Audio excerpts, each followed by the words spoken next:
kembali lagi bersama kita di podcast Imigrasi Bercerita. Kembali lagi di sini saya Fadel dari bagian tata usaha, tepatnya di subbagian keuangan. Nah, di sini kita ada narasumber yang kece dan cakep, cantik nih. Kita ambil dari masing-masing bidang di Imigrasi Semarang. Yang pertama ada, silakan Mas Hari. Perkenalkan, nama saya Pak Mutiari Murti. Saya sendiri dari bidang intelijen dan penindakan keimigrasian. Selanjutnya yang paling melalang buana ini, kadang-kadang ada di bandara, kadang-kadang ada di pelabuhan. Silakan Mbak Pipit perkenalan dulu ke teman-teman.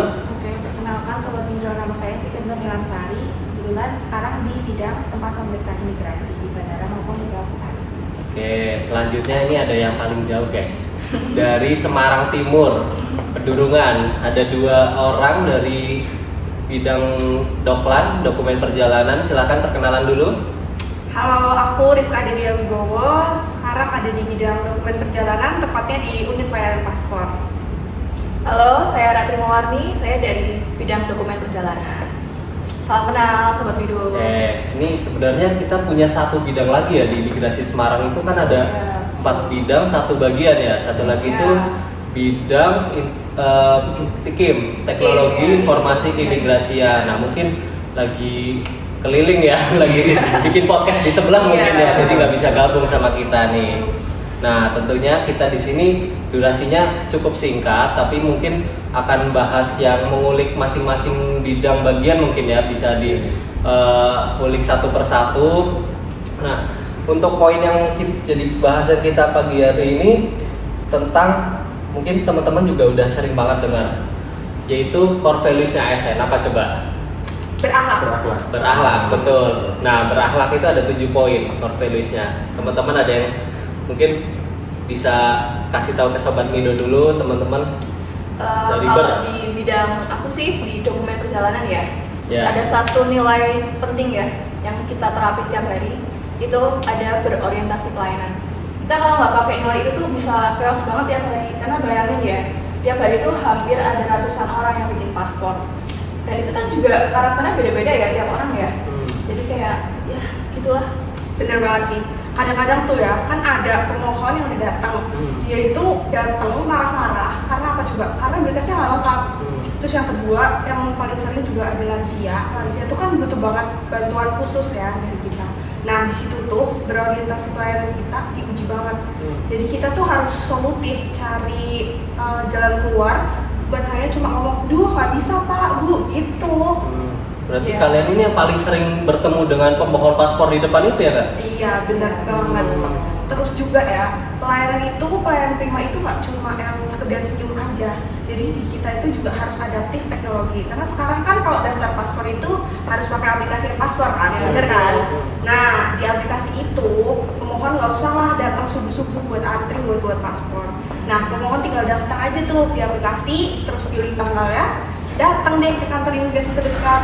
Oh gitu. Nah, mungkin tadi cerita-cerita dari bidang dokumen perjalanan ya, mungkin kita juga penasaran nih gimana sih kalau di bidang intelijen dan penindakan keimigrasian. Mungkin orang juga taunya, oh bidang inteldakim yang biasa ngedeportasi WNA yang bermasalah, oh yang biasa ikut patroli keimigrasian, mengawasi WNA yang bermasalah. Nah, mungkin bisa cerita Mas Hari kan biasanya juga di BAP ya, yang sering paspornya rusak, paspornya mungkin hilang, kebakaran. Nah, itu kan pasti butuh nilai-nilai berakhlak. Mungkin bisa diceritakan Mas Hari nilai berakhlak apa aja? Tuh, kalau dari bidang inteldakim sendiri, intelijen dan pendidikan keimigrasian, nilai-nilai yang menonjol di bidang kami itu terutama ada kompeten, loyal, dan adaptif. Apalagi kalau kita proses BAP orang yang Mas Fadel ya, kita harus sangat-sangat berkompeten Mas Fadel. Karena kita harus mencari kejelasan terhadap paspor yang dimiliki pemohon tersebut. Apakah paspor tersebut hilang rusak karena musibah atau paspor tersebut hilang rusak karena kelalaian atau kecelakaan Mas Fadel. Itu. Nah, berarti kalau di BAP itu Mas Hadi harus jadi kayak psikolog gitu dong? Ya, mungkin seperti itulah ya gambarannya. Selain nilai kompeten itu, kita juga ada nilai loyal. Kadang kita itu melakukan pengawasan atau patroli lapangan itu sampai di malam hari. Jadi kita nggak mengenal jam kerja lah istilahnya gitu. Oh, jadi gitu kalau di bidang inteldakim ya, teman-teman sobat Mido jadi tahu nih. Mungkin kita coba beralih ke sebelah dulu ya. Mbak Pipit ini kan di TPI ya Mbak, kadang mobilitasnya tuh tinggi banget di pelabuhan, di bandara juga ada beberapa penerbangan ya, sekarang ada ke Malaysia, ke Singapura juga. Nah mungkin bisa diceritakan Mbak, di sana kan mobilitasnya tinggi. Gimana sih untuk nilai-nilai kompeten atau kolaboratif yang ada di TPI itu Mbak? Oke, kalau di TPI itu guys, jadi kalau di TPI ini kompeten tuh benar-benar harga mati deh. Kalau misalnya Mbak Ratri dan Mbak Dia tuh punya waktu yang cukup untuk wawancara pemohon paspor saat permohonan paspor, kalau di TPI itu kita tuh nggak bisa, kita tuh cuma punya waktu hitungan detik untuk menentukan apakah orang ini bisa masuk ataupun keluar ke wilayah Indonesia. Terus kalau soal kolaboratif, kita tuh nggak kerja sama tim kita doang tuh, kita kerja sama-sama Mas Bali misal di Inteldakim kalau misalnya ada WNA yang bermasalah. Terus selain itu kita kerja sama-sama instansi lain juga kayak bea cukai, karantina, maskapai ataupun keagenan kalau di pelabuhan. Terus soal nilai harmonis, kita tuh kan kalau di bandara tuh tensinya tinggi banget ya, kayak kita tuh harus ngerti kondisi penumpang tuh pasti kan capek habis perjalanan, kita tuh harus ngertiin mereka. Jadi kita kalau misalnya kita nggak harmonis antara semua tim kita, pasti kan pelayanannya juga buruk. Jadi kita benar-benar harus menjaga kompakan, kita harus tetap profesional. Walaupun kita tuh sebenarnya capek kan, di TPI sendiri kan kita libur tuh tetap berangkat, terus kerja kadang kita berangkat tuh subuh pulang malam karena ngikutin jadwal penerbangan kan. Ya, di TPI. Berat ya kayaknya.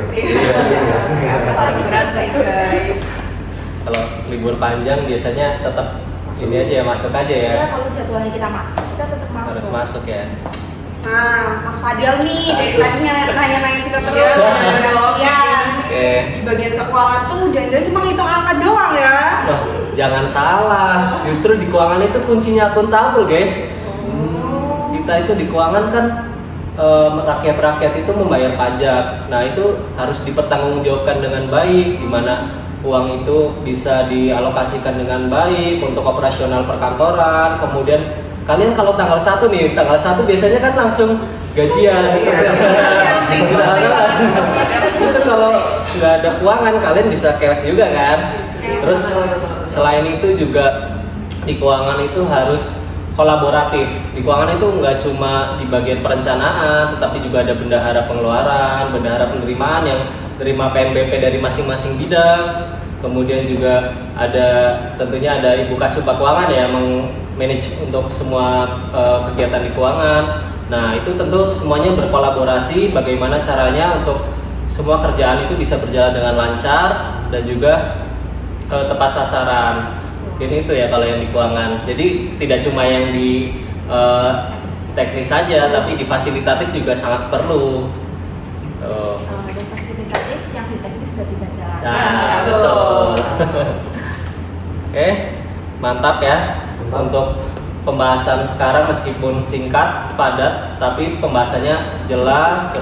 Semua sih. Ya. Oke, gimana teman-teman, ada tambahan lagi untuk Sobat Mido? Kita lanjut episode besok. Ya, Kita lanjut episode berikutnya ya. Mungkin ya. Oke, imigrasi berakhlak. Salam Sobat Mido.